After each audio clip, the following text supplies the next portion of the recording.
देश में paper leak की समस्या को लेकर जमकर बवाल हो रहा है। इस मुद्दे पर विपक्ष लगातार सरकार को घेर रहा है। इसी क्रम में कांग्रेस के पूर्व अध्यक्ष और रायबरेली से सांसद राहुल गांधी ने प्रधानमंत्री नरेंद्र मोदी को निशाने पर लेते हुए कहा कि वो कहते हैं कि रूस और यूक्रेन की लड़ाई रुकवा दी, लेकिन देश में पेपर लीक की समस्या नहीं रोक पा रहे। दरअसल गुरुवार को राहुल गांधी ने एक प्रेस कॉन्फ्रेंस की, जिसमें उन्होंने कहा पेपर लीक का एक ही कारण है और वो ये कि बीजेपी ने संस्थानों पर कब्जा कर रखा है। जब तक यह नहीं रुकेगा पेपर लीक होते रहेंगे।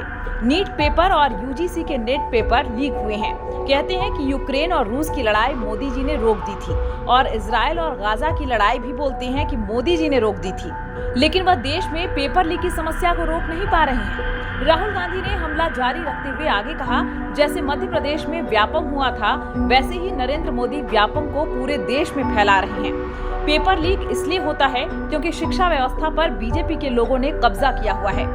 ये एक राष्ट्र विरोधी कार्रवाई है। एक पेपर रद्द हुआ है, दूसरे का कुछ पता नहीं। इसके लिए जिम्मेदार लोगों पर कार्रवाई करनी चाहिए। जो नियम एक पेपर में लागू हुआ, वही नियम दूसरे पेपर में भी लागू करना चाहिए। हम संसद में इस मुद्दे को उठाएंगे।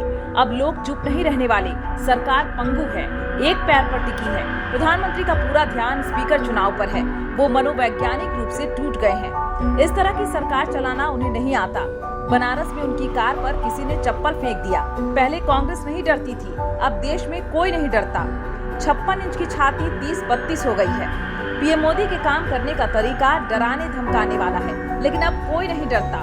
इनकी पार्टी में आरएसएस में दिक्कत है।